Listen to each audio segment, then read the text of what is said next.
The Associated Press has quite a story about one of the billionaires running in the Democratic primary. A top aide to Democratic presidential candidate Tom Steyer in Iowa privately offered campaign contributions to local politicians in exchange for endorsing his White House bid, according to multiple people with direct knowledge of the conversations. The overtures from Pat Murphy, a former state House Speaker who is serving as a top advisor on Steyer's Iowa campaign, aren't illegal, though payments for endorsements would violate campaign finance laws if not disclosed. There's no evidence that any Iowans accepted the offer or received contributions from Steyer's campaign as compensation for their backing. But the proposals could revive criticism that the billionaire is trying to buy his way into the White House. Several state lawmakers and political candidates said they were surprised Steyer's campaign would think he could purchase their support. Tom Courtney, a former Democratic senator from southeastern Iowa, who's running for re-election to his old seat, told the Associated Press that the financial offer, quote, left a bad taste in my mouth.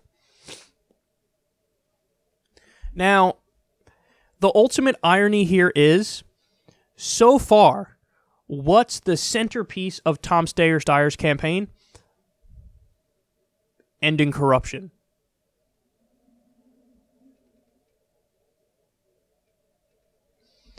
Bro, what? What the fuck? I want to repeat it. A top aide to Democratic presidential candidate Tom Steyer in Iowa privately offered campaign contributions to local politicians in exchange for endorsing his White House bid. That is like the definition of corruption. I'll give you money, you do this for me. Listen, it's embarrassing. Now, I actually have heard a Democratic strategist make the argument, I'm not joking about this, well, I mean, but this is the way politics works. Yeah, that's the problem. And that's why he's running on, like, we need to stop this corruption, and to stop this corruption, I'm going to be, like, one of the most corrupt people in the race. I mean, come on, dude. Do we really have to? And guys, it is true that, other candidates do this stuff as well, but they do it in a way where it's more layers removed and it's more nuanced and subtle, so they have much better plausible deniability than Tom Steyer.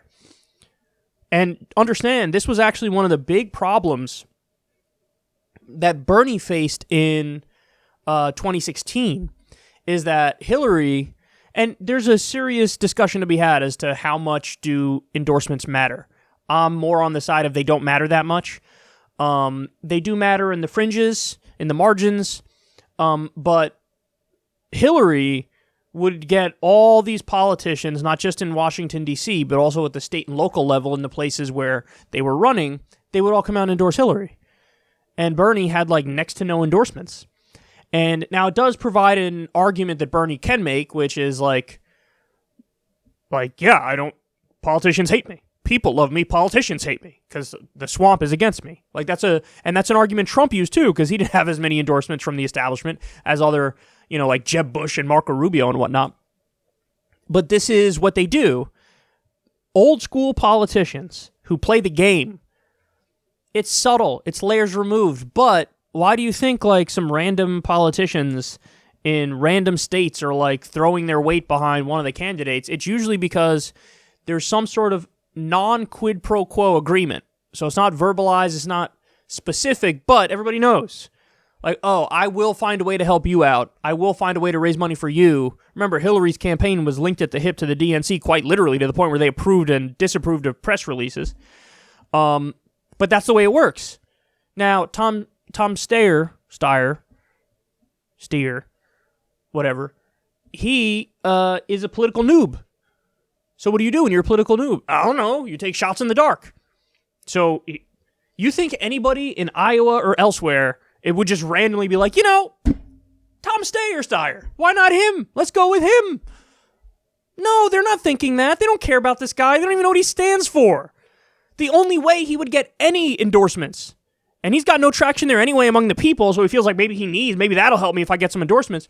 The only way he would get them is by doing what he's doing here. So this is politics.